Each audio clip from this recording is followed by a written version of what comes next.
Hey everyone, स्वागत है आप सभी का हमारे चैनल स्टडी बाय सोशियोलॉजी में। मैं हूं साधना सिंह और आज मैं आप लोगों से एक महत्वपूर्ण टॉपिक पर चर्चा करने वाली हूं। टॉपिक है संस्कृति।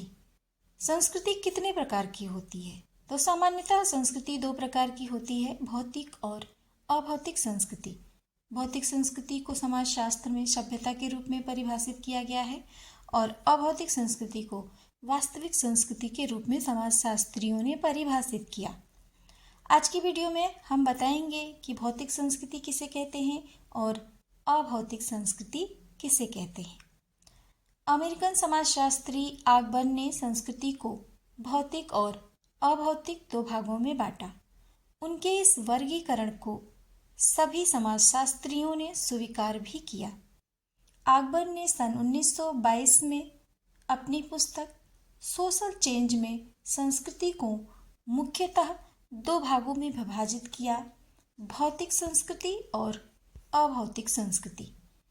तो सबसे पहले हम बात करने वाले हैं भौतिक संस्कृति के बारे में।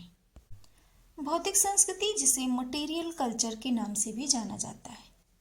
बेसिकली अगर देखा जाए तो मनुष्य एक जैविक प्राणी है और अपनी आवश्यकताओं को पूरा करने के लिए मनुष्य ने बहुत सारे उपकरणों का निर्माण किया। यही उपकरण भौतिक संस्कृति का प्रतिनिधित्व करते हैं। भौतिक संस्कृति के अंतर्गत मानव द्वारा निर्मित सभी भौतिक वस्तुओं को हम सम्मिलित कर सकते हैं। भौतिक संस्कृति को हम मूर्त संस्कृति भी कहते हैं।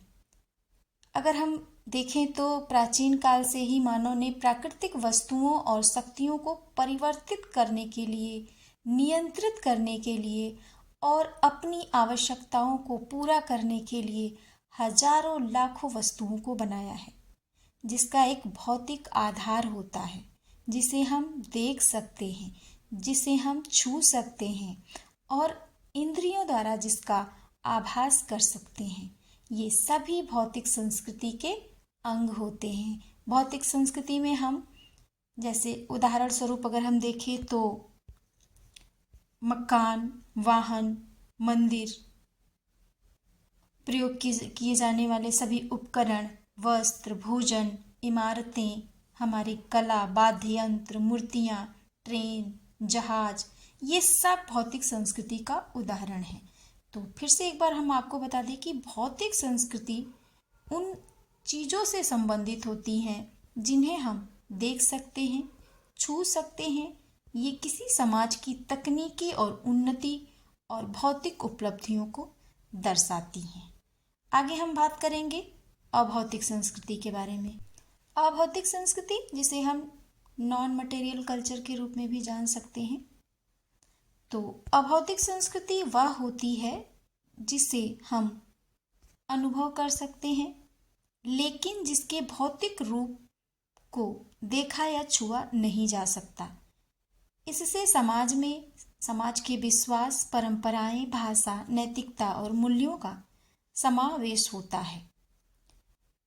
समाजशास्त्रियों ने अभौतिक संस्कृति में उन सभी चीज़ों को सम्मिलित किया है जिसे हम देख नहीं सकते, जिसका हम कोई नाप तौल नहीं कर सकते, जिसका कोई आकार नहीं होता, जिसका कोई रंग रूप नहीं होता और ये अमूर्त होती है।